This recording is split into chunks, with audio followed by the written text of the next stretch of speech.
Wa palabya sa atong mga kaigsunan ang pagpahimulos sa long weekend sugod karong Biyernes. Sa pagbisita sa MyTV Cebu sa Cebu South Bus Terminal kaganiha, among naabtan ang mga pasahero nga naghuwat sa ilang higayon nga makasakay og bus paingon sa Bagatang Sugbo. Apan paspas ray noon ang pagsibog sa ilang mga linya. Usa sa mga nipahimulos sa long weekend mo ang managhigalang sila si Jasmine Chua o Gross Ascendiente. Kinsa paingon sa Lambog Beach sa lungsod sa Badyan. Aron didto mag-relax. Matod ni Chua, kinsa nagsahulog usab sa iyang adlaw na tawhan karong adlaw nga ilang na desisyonan nga moadto sa Lambog gumikan sa kanindot sa lugar. Paagi usab kini nga makilingkawas sa grabing kainit sa panahon. Aduna na usab sila mga kaila nga nakaadto na sa nasoyng lugar og mo'y merekomendar kanila sa pagbisita didto. Magsilbi usab kini niya nga birthday celebration. Badyan. Unya timing sa holiday usay mo pagkasulti. Nindot ra. Nindot lang. Na-timing sa birthday.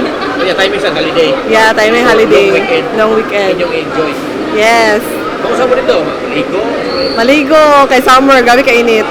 Sulit rasad kayo kay kanang ang amo ang pag-adto dito kay init pud ang adlaw tas kana perfect timing it for summer nga. Balik mo Lunes na. Puhon.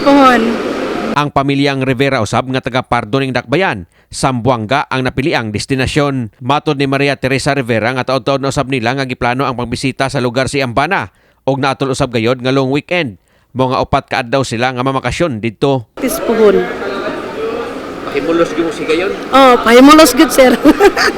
Ang kadagkuan sa terminal una nang may pahimangno sa mga pasahero nga mapahimulos sa long weekend sa pagbitbit og menos ang bagahe alang sa mas komportabling biyahe. May pasiguro sab sila nga adunay igong mga bus alang sa mga pasahero. Kini si Greggy Magdadaro alang sa MyTV Cebu.